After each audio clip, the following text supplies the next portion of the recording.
ओम श्री परमात्मने नमः। ओम श्री परमात्मने नमः। अथ श्वेता स्वतरोपनिषद अतः श्वेताश्वेतरूपनिषद शांति पाठः शान्तिपाठः पाठा सॉरी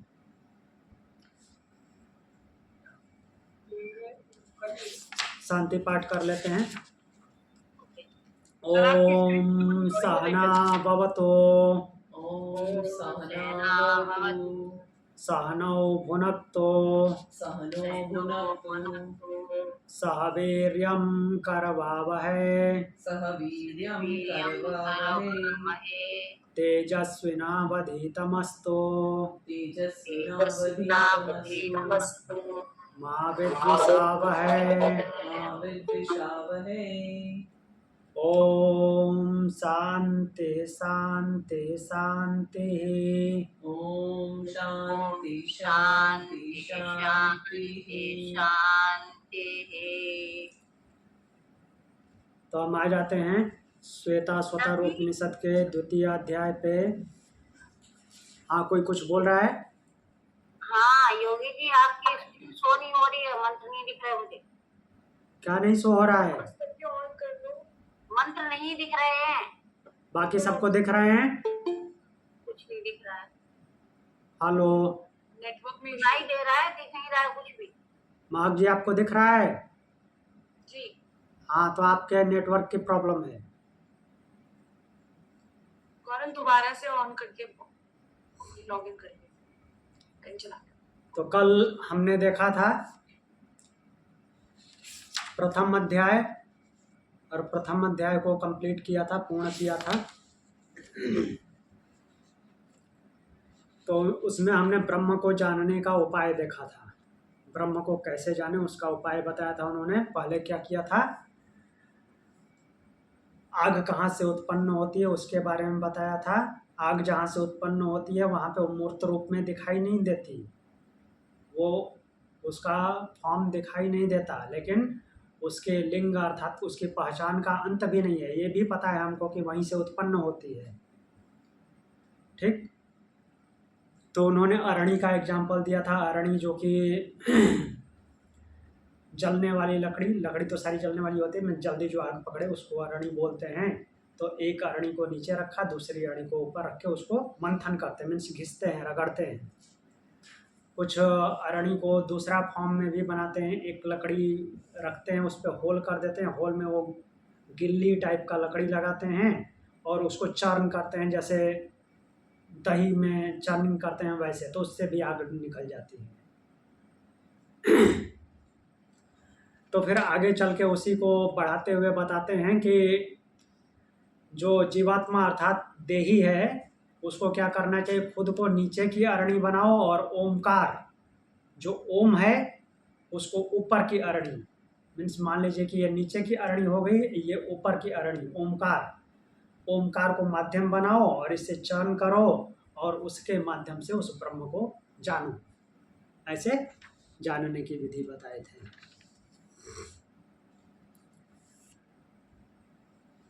और भी आगे बताए थे। तो ध्यान निर्मथम नाभ्यासाद देवम पश्येन निगूढ़वत, ऐसे बोले हैं कि ओमकार को नीचे ऊपर की अरणी बना करके और ध्यान के द्वारा उसका मंथन करना है और उस देव को अर्थात उस परमात्मा को प्राप्त कर लेना है। फिर तिलेषु तैलम वगैरह का एग्जाम्पल देते हैं। आगे हम आज दूसरा अध्याय देखते हैं। तो दूसरे अध्याय में, इसमें पहले अध्याय में तो ब्रह्म की प्राप्ति का उपाय बता दिए, अब दूसरे अध्याय का आरंभ करते हैं। तो दूसरे अध्याय में उस परमात्मा की उपासना है, स्तुति है। तो परमात्मा की स्तुति जो है वो 5 मंत्रों में है। इन 5 मंत्रों को देखेंगे, थोड़ा ध्यान से देखना है, ध्यान देना है, क्योंकि देखिए ये स्टार लगा है 1 नंबर के बगल में दिख रहा है। ये पांचों मंत्रों में स्टार या कुछ न कुछ सिंबल रहेगा। ये कुछ स्पेशल ध्यान आकर्षित कर रहा है। वेद मंत्र हैं सीधे सीधे, अर्थात संहिता से लिए गए हैं, वेद संहिता से। तो वेद संहिता से लिए गए हैं तो थोड़ा घुमा फिरा के बात करेंगे। एक ही मंत्र में दो दो तीन तीन शब्द एक ही जैसे आएंगे, उनके अलग अलग अर्थ देखना है। ब्रह्म शब्द भूले भटके ही आ जाएंगे, ब्रह्म शब्द नहीं आएगा। हो सकता है गलती से एक आ जाए, नहीं तो ब्रह्म शब्द नहीं आएगा। ब्रह्म की जगह देव आएगा, न ब्रह्म आएगा, न आत्मा आएगा, और न ही वो क्या तीसरा वर्ड होता है पुरुष। इनमें से कोई भी नहीं आएगा। गलती से आ गया तो आ गया। सीधे सीधे हैं लेकिन थोड़ा कॉम्प्लिकेटेड हैं, घुमा के भाषा में बात करते हैं। संहिता के मंत्र हैं। ब्रह्म विद्या के सीधे होते तो वो सीधे सीधे बात करते हैं, अच्छी तरह से समझ में आते हैं। तो इसलिए ध्यान से देखना है इनको। तो जैसे ईशावास्य उपनिषद सीधे संहिता से ही है, वो यजुर्वेद का 40वां अध्याय है। लेकिन वो क्या है कि पूरा का पूरा अध्याय ही ब्रह्म विद्या है, इसलिए उसमें कोई दिक्कत नहीं है। उसमें पूरी तरह से ब्रह्म की ही बात है। तो चलिए इसको देखते हैं। पहले साथ में पढ़ेंगे। अथ द्वितीयोऽध्यायः द्वितीय अध्याय युञ्जान प्रथमं मनः तत्त्वाय सविता धियः अग्निर्ज्योतिर्निच्चाय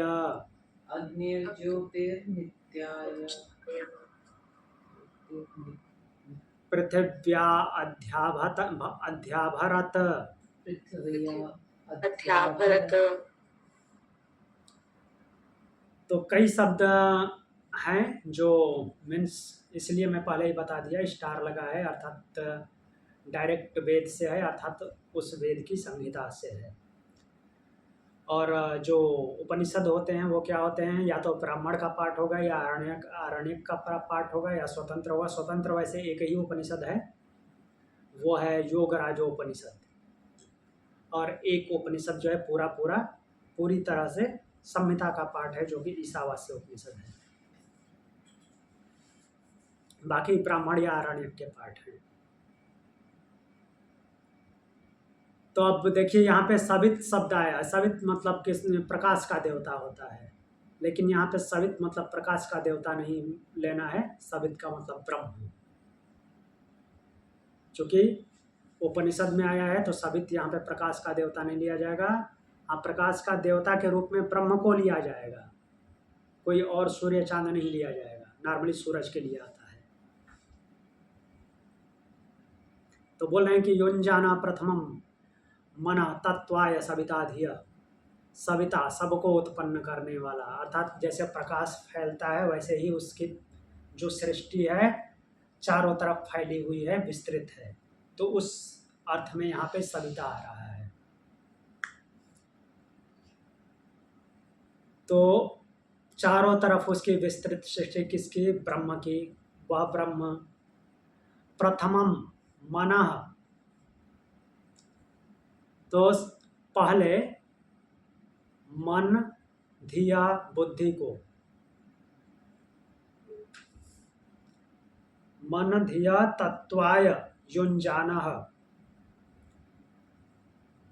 तो अपने मन और बुद्धि को उसको किसको? उस ब्रह्म को तत्व से जानने के लिए, तत्व प्राप्ति के लिए युञ्जानः लगाएं,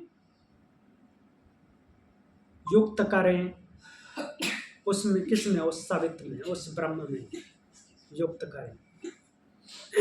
अपने मन और बुद्धि को, उसी को किसको? उस ब्रह्म को तत्व से जानने के लिए, अर्थात अच्छी तरह से जानने के लिए उस ब्रह्म में लगाएं। तो फिर क्या होगा? अग्नि ज्योति निच्चाय। तो अब उसके लिए फिर प्रार्थना हो रही है कि वो क्या करेगा? अग्नि, केवल अग्नि शब्द आया है तो इस अग्नि से समझ लेना है अग्नि यहाँ पे आया है, उसके लिए जो अग्नि क्या करती है, जो प्रकाश प्रदान करती है, प्रकाशित करती है। और वो प्रकाश कैसा है, ज्ञान रूपी प्रकाश। तो ऐसे जो हमको ज्ञान प्रदान करने वाले हैं ये सारे देवता, अर्थात इंद्रियों से रिलेटेड सभी जो देव हैं, उनका निश्चय अवलोकन करके वो ब्रह्म खुद सोच समझ करके पृथिव्याम, पृथिव्या बोल रहे हैं कि पार्थिव पदार्थों से, फिर यहाँ पे दूसरा शब्द आया पृथिव्या, पृथिव्या एक सविता आया था और दूसरा पृथिव्या, ये दोनों लगभग एक जैसे अर्थ वाले हैं। वहाँ सविता उस ब्रह्म के लिए इसलिए आया है कि प्रकाश की तरह विस्तृत उसकी सृष्टि है, अर्थात प्रकृति है। यहाँ पे पृथिव्या शब्द पृथ्वी के लिए नहीं आया है, हमारे लिए जो पृथ्वी विस्तृत है, वैसे ही ये यहाँ पे ब्रह्मांड के लिए आया है पृथिव्या, अर्थात जो कुछ भी पार्थिव दिखने वाला है हमको, उनसे अधि मीन्स बाहर निकाल करके ऊपर उठाकर आभरत, आभरत मीन्स हमारी इंद्रियों को भरे, अर्थात ज्ञान से भरे, ऊपर उठा, हमारी इंद्रियों को अच्छी तरह से ज्ञान में स्थापित करे, ऐसा इस मंत्र का अर्थ है, अर्थात उसकी उपासना है उस ब्रह्म की। फिर से एक बार देख लेते हैं।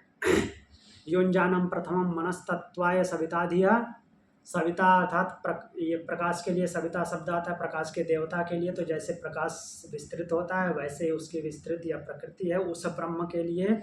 उस ब्रह्म में पहले प्रथम सबसे पहले क्या करना है, मन और बुद्धि को उसी को तत्व से जानने के लिए, ब्रह्म को तत्व से जानने के लिए उसमें लगाना है, युंजाना युक्त करना है। और अग्नि जो प्रकाश रूपी सारे देवता हैं जो ज्योति उत्पन्न करते हैं, उनका वो अवलोकन करके, वो ब्रह्म उनका निरीक्षण करके कि कौन कौन हमारे लिए उपयुक्त हैं। और इस पार्थिव जो पूरा जगत फैला हुआ है, तो इनमें जो इंद्रियां भटकती रहते, कहने का तात्पर्य ये है कि ये दुष्ट घोड़े इधर उधर जो भागते रहते हैं उनको नियंत्रित कर दे वो, और इनको नियंत्रित करके क्या करे, हमारी इंद्रियों को ऊपर उठा करके उनको ज्ञान में लगाए, ऐसे प्रार्थना की गई है। समझ आया? दूसरा मंत्र देखते हैं। दूसरा मंत्र एक लाइन का है, एक लाइन वाला छंद है। तो ऐसे छंद को गायत्री छंद कहते हैं।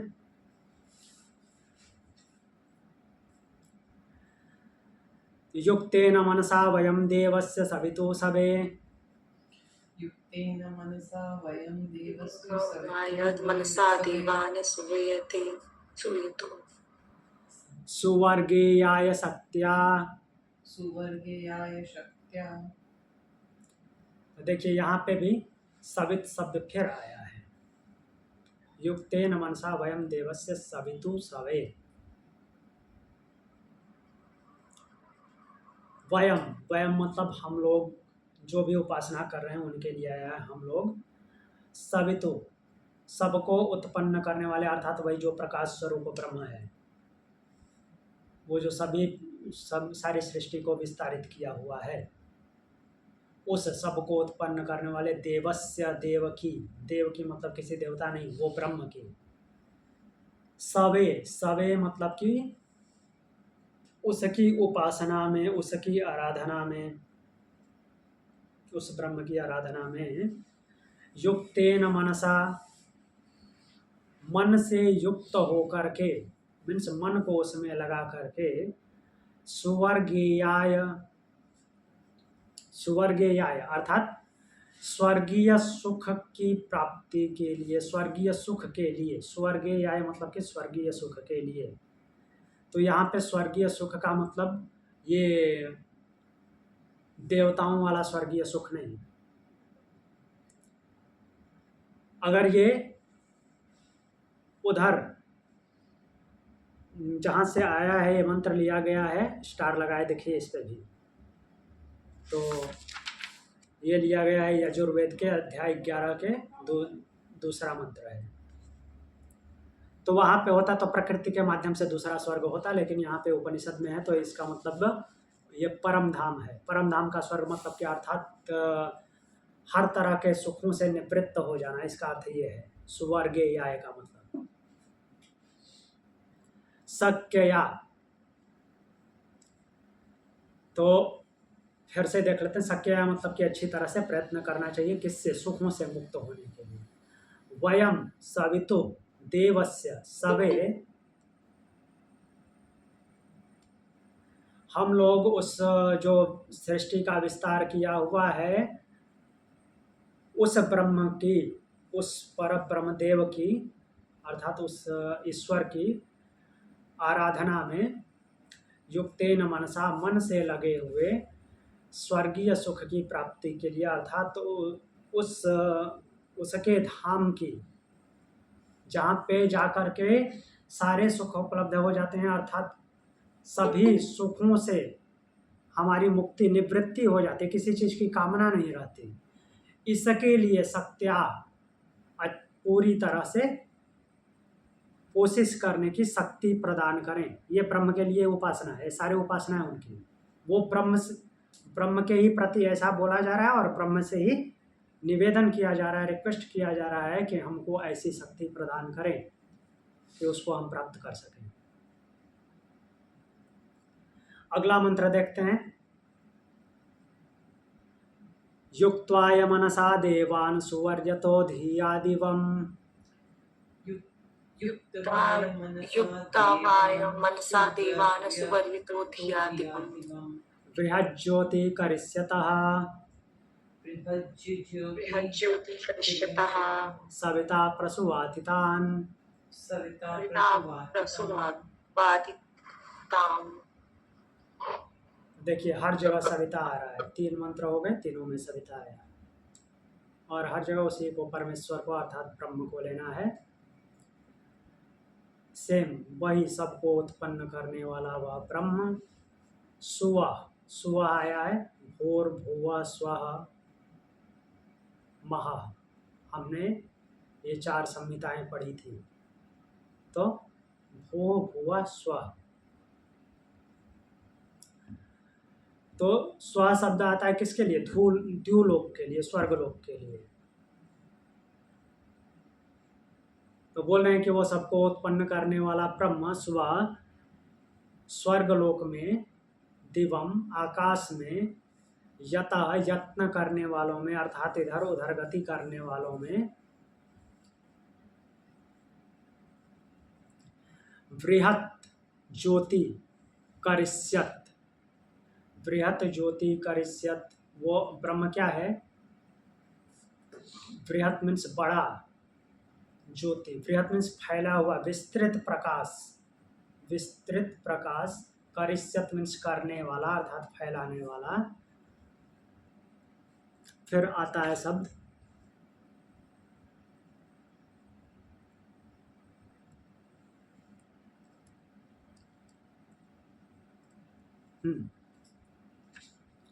तान देवान मनसा धिया,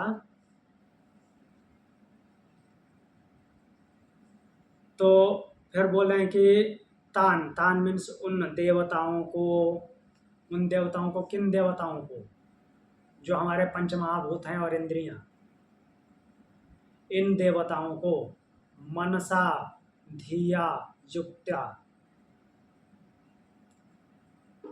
तो उन देवताओं को हमारे मन और बुद्धि से युक्त करके, ये मन और बुद्धि भी देवताओं में ही आते हैं बट अलग से लिखा हुआ है कि वो बाकी सारे देवताओं को भी मन और बुद्धि के साथ एक करके प्रसुवाति, प्रेरित करे, अर्थात उसकी उपासना के लिए, उसको जानने के लिए प्रेरित करे, खुद उसी से बोला जा रहा है।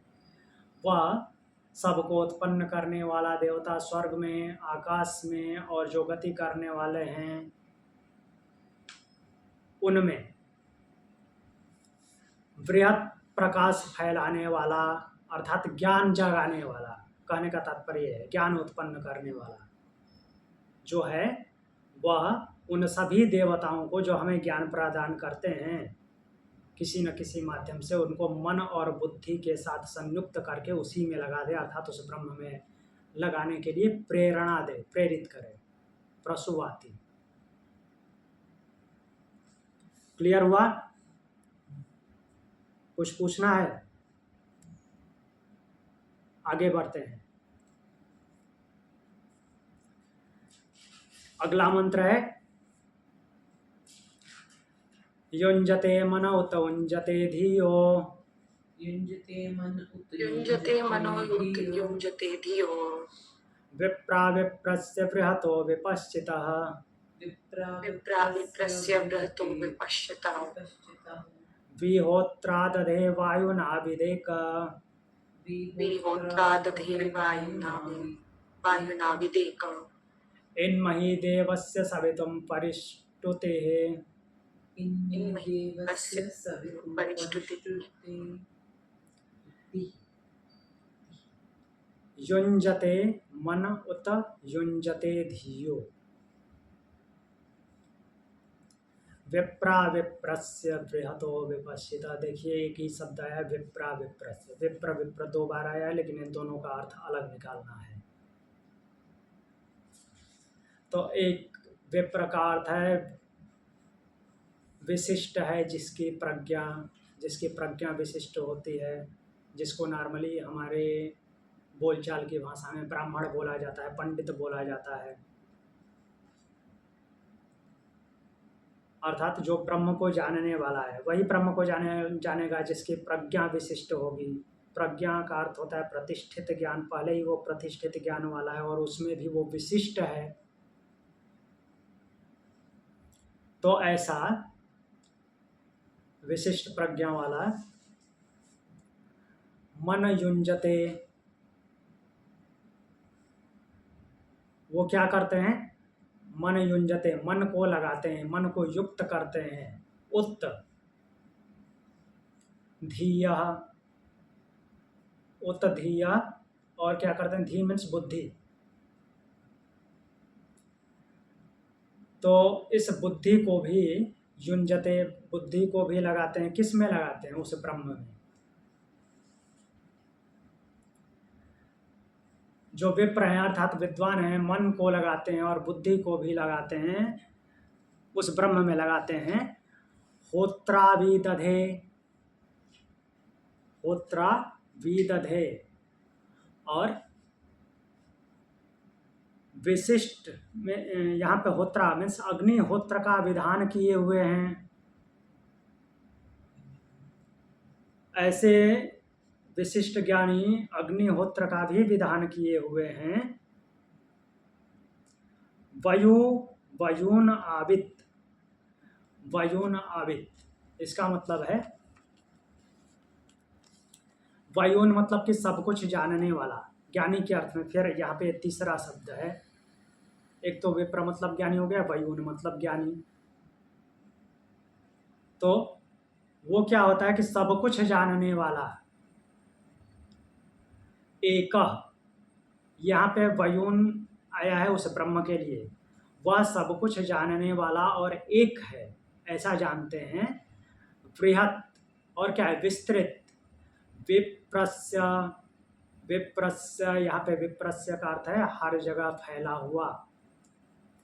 विपश्चिता, विपश्चित मतलब कि फिर से जो सब कुछ जानता है। सवितु, वो सबको उत्पन्न करने वाला। देव, इत मही परिष्टुति, तो जो मही अर्थात महान है, जिससे बड़ा और कोई नहीं है, निश्चय ही उसकी स्तुति करनी चाहिए। परिष्टुति, ठीक से उसकी स्तुति करनी चाहिए। फिर से एक बार देख लेते हैं। विप्र अर्थात जो ज्ञानी हैं, ब्रह्म को जानने वाले हैं, ब्रह्म तत्व को जानने वाले हैं, वो मन को उसमें ब्रह्म में लगाते हैं, बुद्धि को लगाते हैं और अग्निहोत्र का विधान किए हुए हैं। सब कुछ जानने वाले वो जानने वाला वह एक है, बृहत अर्थात महान, यहाँ पे शब्द है फैला हुआ, सर्वव्यापक और सब कुछ जानने वाला, सबको उत्पन्न करने वाले उस देव की अर्थात उस ब्रह्म की निश्चित रूप से स्तुति करनी चाहिए। तो यहाँ पे अलग अलग शब्दों को लेकर के उसे ब्रह्म की स्तुति के बारे में बात की जा रही है। एक और मंत्र देख लेते हैं। 4 बार स्तुति होगी, बार बार प्रार्थना कर रहे हैं। एक और देखते हैं, उसके बाद स्तुति पूर्ण हो जाएगी।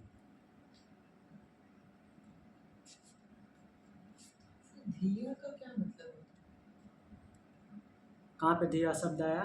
धिया, धियो विप्रस्य युञ्जते धियो, ये सेंसेस? हाँ, धी शब्द आया है ना। धी मतलब बुद्धि, नॉट सेंसेस। नहीं सेंसेज नहीं। It doesn't make sense. धी मतलब केवल बुद्धि है। धी या मीन्स धी जो बुद्धि है उसको।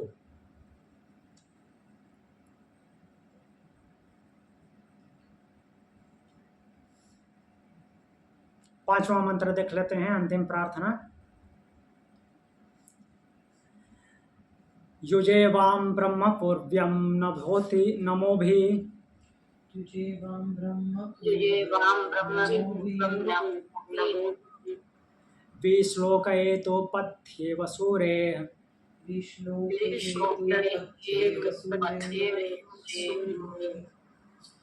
शृण्वन्तु विश्वे अमृतस्य पुत्रा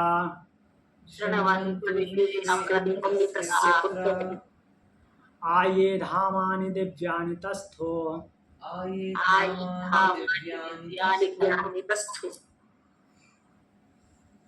बोल रहे हैं युजे वाम ब्रह्म पूर्व्यम नमोभि। तो वाम शब्द आया है। वाम मतलब कि 2 लोगों के लिए आया है।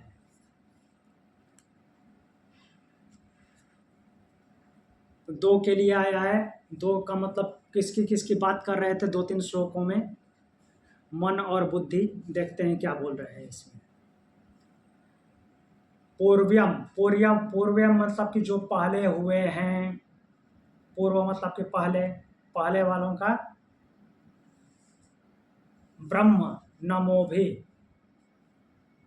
तो जो पहले हुए हैं उनको भी वो उत्पन्न करने वाला, उसके लिए आया पूर्व्यम। तो जैसे योग दर्शन में वो ईश्वर की उपासना मीन्स ईश्वर के बारे में बताते हुए महर्षि पतंजलि बताते हैं, जो श्लोक नंबर 26 है, पूर्वे सामपि गुरु काले नानवच्छेदात्। जो पहले गुरु हो चुके हैं उनका भी वो गुरु है और काल उसका छेदन नहीं कर सकता। इस तरह से बताते हैं। तो वैसे ही पूर्व्यम शब्द आया है कि जो पहले हुए हैं, जो एक प्रकार से कहने का मतलब है कि अपने आप को जो समझते हैं कि मैं सबसे पहले हुआ हूँ, उनको भी वो उत्पन्न करने वाला है, वो ब्रह्म। तो उस ब्रह्म से नमोभि मीन्स नमस्कार के द्वारा, अर्थात उसको नमस्कार करके। युजे मतलब उससे युक्त होता हूँ, जुड़ता हूँ। तो ये जीवात्मा, शरीरधारी जो जीवात्मा है, खुद अपनी मन बुद्धि को संबोधित करके बोल रहा है कि तुम दोनों का जो स्वामी है, ऐसा जीवात्मा बोल रहा है मन और बुद्धि को कि तुम दोनों का जो मालिक है, जो कि पूर्व्यम सबसे पहले जो हुए हैं उनका भी अधिकारक है, अर्थात उनको भी उत्पन्न करने वाला है। उस ब्रह्म से नमस्कार करते हुए युजे मीन्स संयुक्त होता हूँ, जुड़ता हूँ।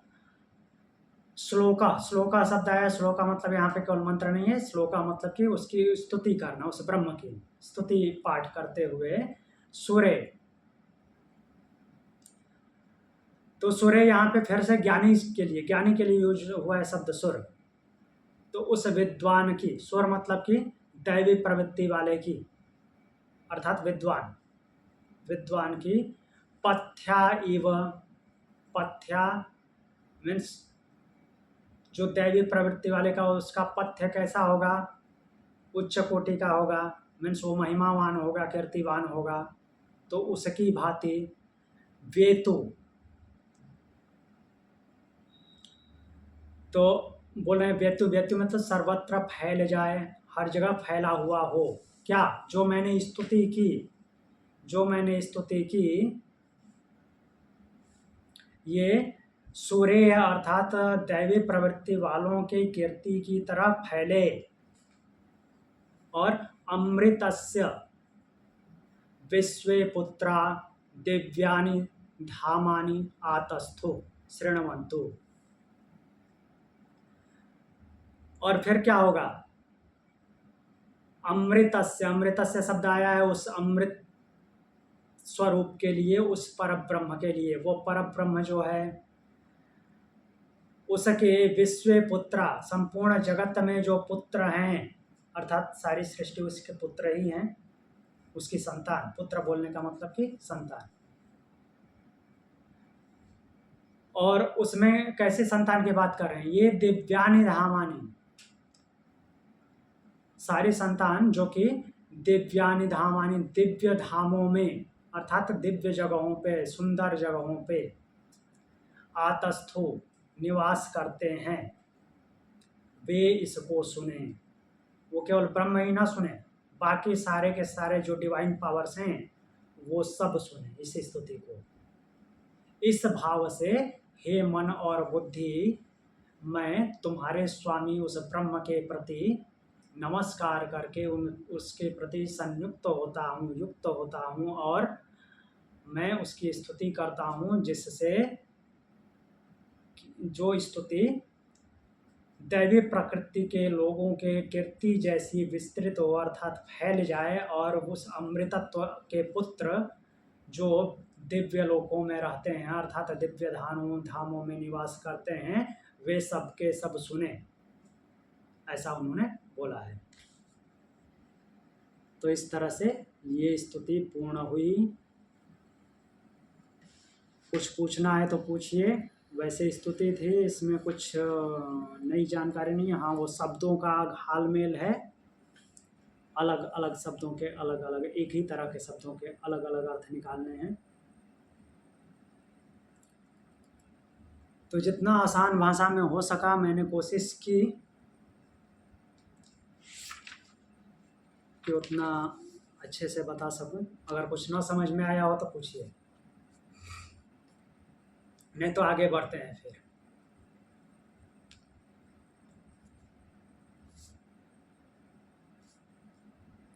आगे वाला मंत्र देखते हैं।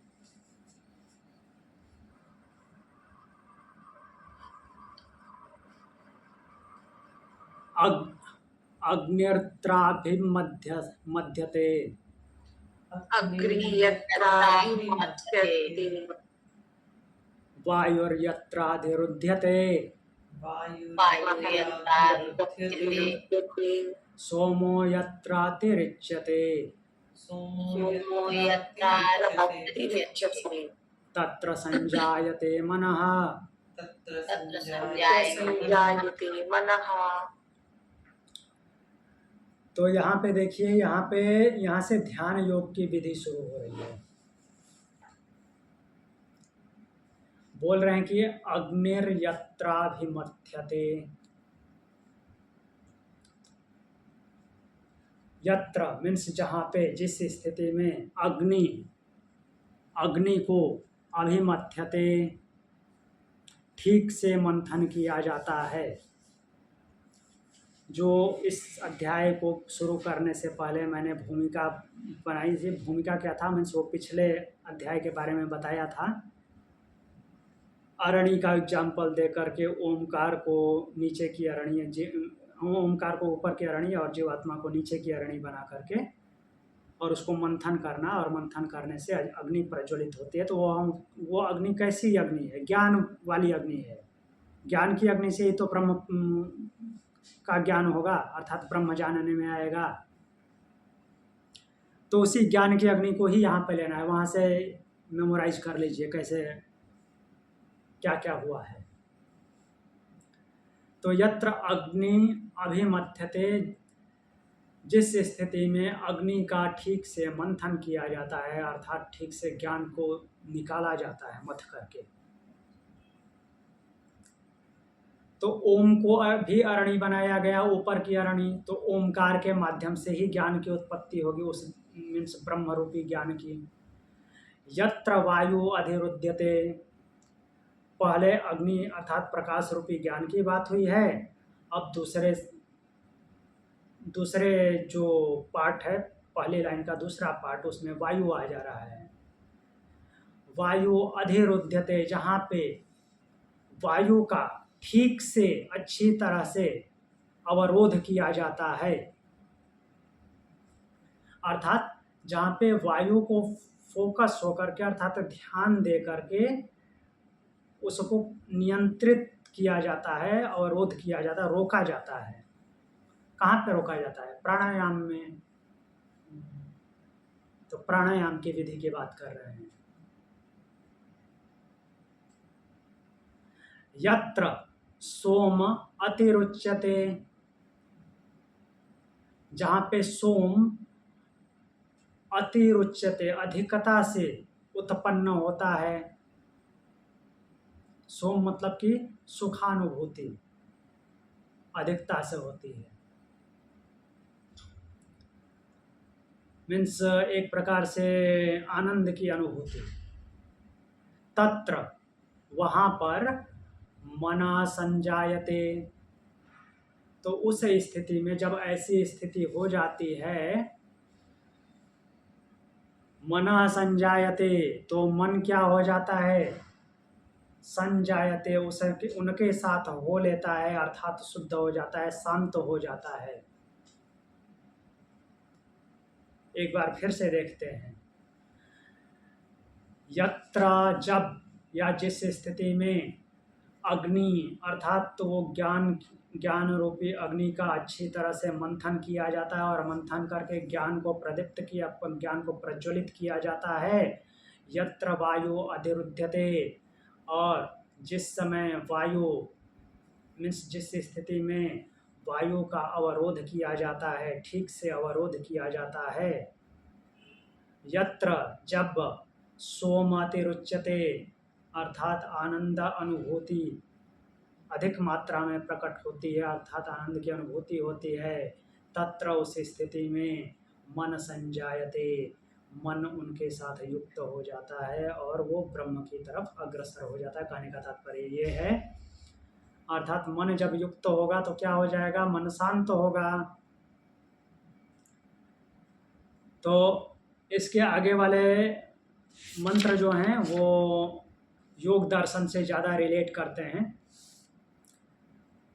जिसमें साधन समाधिपाद में बहुत सारे ऐसे सूत्र बोले हैं महर्षि पतंजलि ने, चित्त की वृत्तियों के निरोध के बारे में, मन को शांत करने के लिए।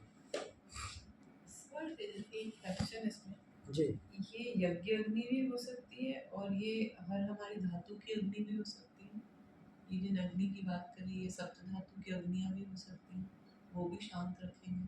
अगर ये प्राणायाम है तो वो सप्त धातु की अग्नि है, अगर यज्ञ है तो फिर वायु, आसपास की वायु होगी। जी वो ले सकते हैं, लेकिन यहाँ पे सबसे उचित ये बैठ रहा है कि अग्नि की पिछले अध्याय में बात किए थे, और वो अग्नि के माध्यम से ओंकार को लिए थे। ओंकार, हाँ, ओंकार को लिए थे, तो ओंकार की वजह से वो पूर्ण ज्ञान रूपी अग्नि प्रज्वलित हो रही है। जी।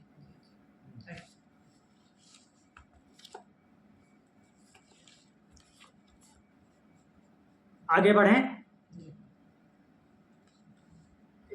जी, अगला मंत्र देखते हैं, 7वां मंत्र।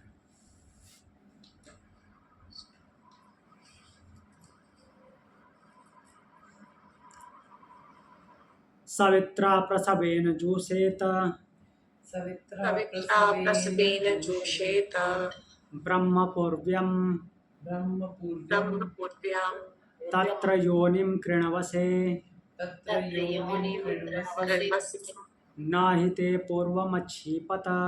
न हि नाहि ते पूर्वमक्षिपत। पूर्वमक्षिपत। सवित्रा, सवित शब्द फिर आया। सवित्रा मतलब कि ब्रह्म समझ लेना है। जहाँ पे भी सवित्रा आता है वो ब्रह्म है। सबको उत्पन्न करने वाला ब्रह्म, उसके द्वारा आग लगा हुआ है तो उसके द्वारा प्रसवेन, प्रसवेन मतलब कि प्रसवित किया गया, उत्पन्न किया गया, प्रेरित किया गया है उसकी प्रेरणा से या उसके द्वारा उत्पन्न किया हुआ। प्रसव मतलब उत्पन्न करना, जो भी कुछ उत्पन्न होता है उसको प्रसव बोलते हैं। पूर्व्यम, फिर पूर्व्यम उस मंत्र में भी जो हम प्रेयर पढ़ रहे थे उसमें भी आया था। जो पहले उत्पन्न हुए हैं उनका भी वो आधिकारक वो ब्रह्मजूसेत, तो उस ब्रह्म की जूसेत का मतलब कि उसकी उपासना करनी चाहिए या सेवा करनी चाहिए, ऐसा शब्द है। जूसेत का मतलब सेवा करना, उसके भाव से भावित होना।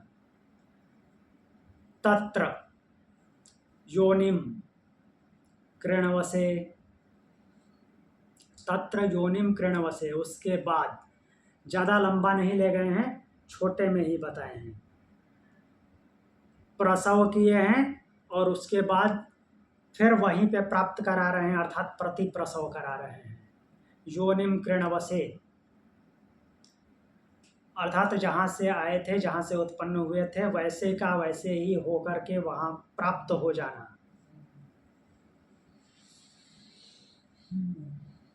योनिम कृणवसे ही ते पूर्वम न अच्छीपत, तो ऐसा करने से ते मीन्स साधक के लिए आया है, तुम्हारे पूर्वम न अच्छीपत, जो पहले के कर्म हैं, पहले के संचित कर्म हैं, न अच्छीपत, वो अच्छीपत अर्थात विघ्न का कारण नहीं बनते, वो क्या हो जाते हैं, शून्य हो जाते हैं,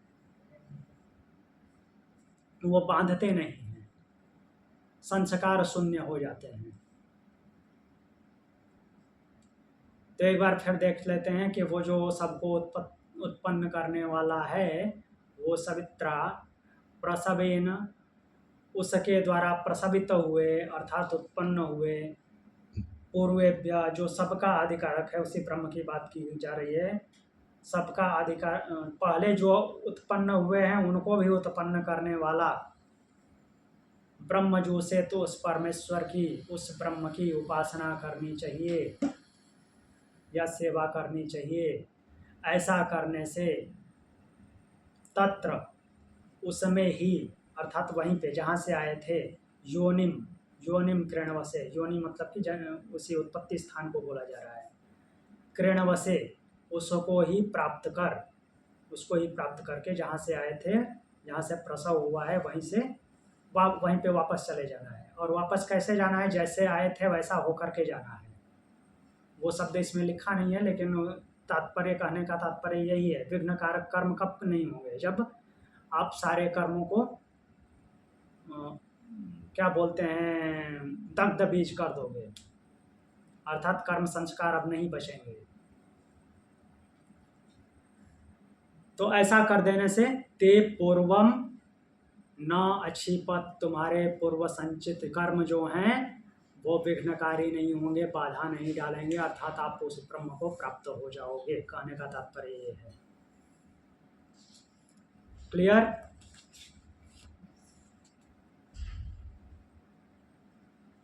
आगे बढ़ते हैं।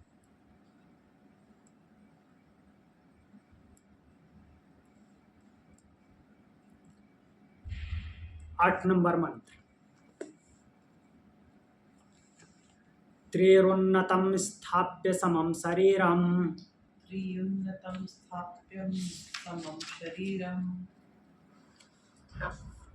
हृदेन्द्रियाणि मनसा सन्निवेश्य हृदयेन्द्रियाणि मनसा सन्निवेश्य ब्रह्मोडुपेन प्रतरेण विद्वान् प्रतरेत विद्वान् ब्रह्मोपेन प्रतरेत विद्वान् श्रोतांसि सर्वाणि भयावहानि। श्रोतांसि सर्वाणि भयावहानि। तो बोल रहे हैं त्रिरुन्नतम स्थाप्य समम शरीरम। जो इसमें तीसरी लाइन में विद्वान शब्द आया है उसको पहले ले लेना है, क्योंकि सारा केंद्र मीन्स ये सारी बात उसी पे केंद्रित है।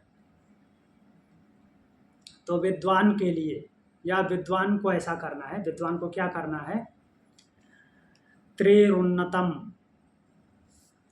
त्रिरुन्नतम तीनों को उन्नत करके। किसको उन्नत करके?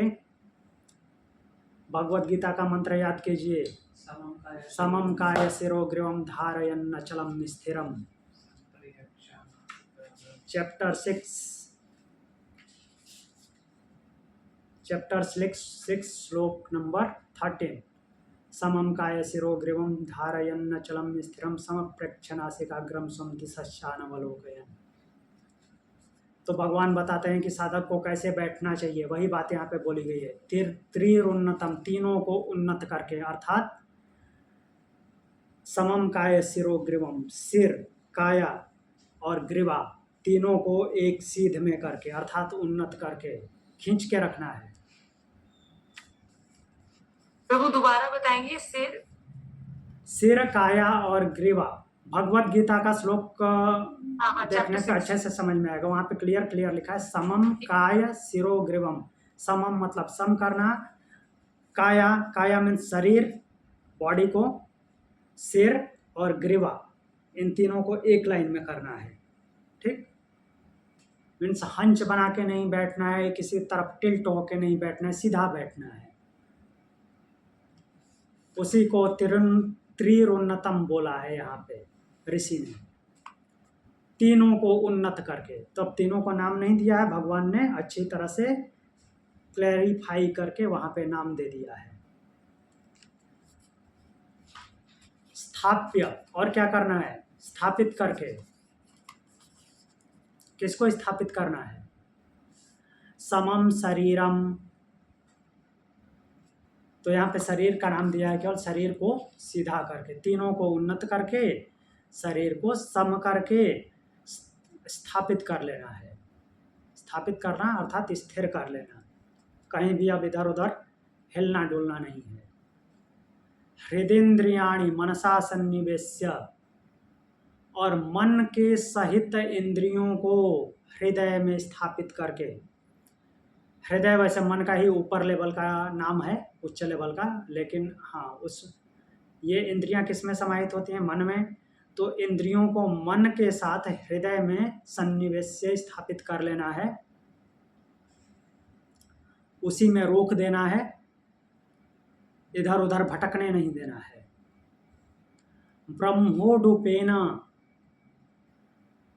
प्रतरेन, ब्रह्मोडुपेन प्रतरेन शब्द आया है। तो अब क्या करना है? उडुपेन, उडुप मतलब कि जल, और उडुपेन मतलब कि जल में चलने वाला क्या होता है? नाव। तो नाव बनानी है किसको? ब्रह्म शब्द आया, तो क्या ब्रह्म को नाव बनाएंगे? नहीं। ब्रह्म को जानने के लिए हम किसका सहारा लेते हैं? किसको माध्यम बनाते हैं? ओम को। ओम ही ब्रह्म का प्रतिरूप है, तस्य वाचकः प्रणवः। तो उस ओमकार को नाव बनानी है। ओमकार रूपी नौका के द्वारा क्या करना है? प्रतरेण, पार करना है। तो इस शब्द को बाद में लेंगे। श्रोतांसि सर्वाणि भयावहानि, श्रोतांसि सर्वाणि भयावहासि, भयावहानि, तो जितने भी सारे भयानक भयंकर स्रोत हैं, जितने भी ऊंची ऊंची लहरों वाले स्रोत, मतलब कि जहाँ से पानी निकलता है, प्रवाह, तो ऊंची ऊंची लहरों वाले अर्थात जितने भी खतरनाक सुनामी टाइप के लहरें होती हैं, वैसी लहरों को भी पार कर जाना है। किसकी नौका से? किसको नाव के रूप में ग्रहण करके? ओम को नाव बनाना है। वो क्या करेगा? सभी प्रकार की भयानक लहरों से आपको पार करा देगा। ऐसे बोला गया है कि उसको ओमकार को नाव बना करके भयानक लहरों को पार कर जाएं। फिर से एक बार देख लेते हैं। त्रिरुन्नतम, तीनों को उन्नत करके, सिर, काया और ग्रीवा। समम शरीरम, शरीर को सम करके एक सिद्ध में स्थापित कर लेना है, स्थाप्य। हृदयेन्द्रियाणि मनसा सन्निवेश्य, इंद्रियों के सहित मन को हृदय में अच्छी तरह से निवेशित कर देना है, बैठा लेना है। ब्रह्मोडुपेन प्रतरेण विद्वान, और विद्वान को और क्या करना है?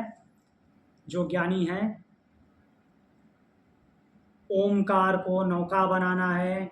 ओम को नौका बनाना है और ओमकार रूपी नौका से स्रोतांश सर्वाणी भयावहानी, स्रोतों के मीन्स भयंकर स्रोतों को, अर्थात स्रोतों में जो भयंकर लहरें उठ रही हैं, उन सबको ब्रह्म ओमकार रूपी नौका के द्वारा पार कर जाना है। ऐसा इस मंत्र में बोला गया है। कुछ पूछना है? जो वहाँ हम नासिका कह रहे हैं, यहाँ हम हृदय कह रहे हैं। ईश्वर नासिका बता रहे हैं। नहीं, वो तो ध्यान केंद्रित करने के लिए बता रहे हैं ना।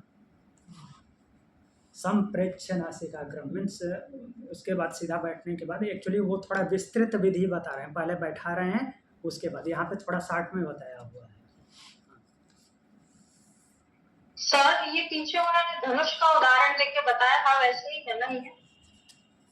हाँ, जो वो मुंडक उपनिषद की आप बात कर रही हैं। हाँ। मुंडक उपनिषद में भी ओम को महाअस्त्र के रूप में, धनुष के रूप में लिया गया है।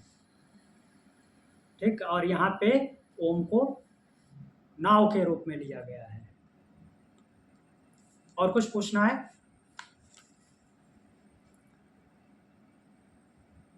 तो आज की कक्षा यहीं तक रोकते हैं। कितना? 8 मंत्र हो गया ना? हाँ, 8 मंत्र हो गया। 9वां मंत्र कल देखेंगे। कुछ पूछना है तो पूछिए।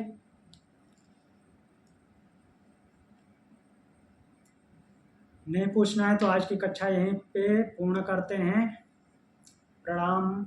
ओम शांति। ओम शांति। ओम शांति।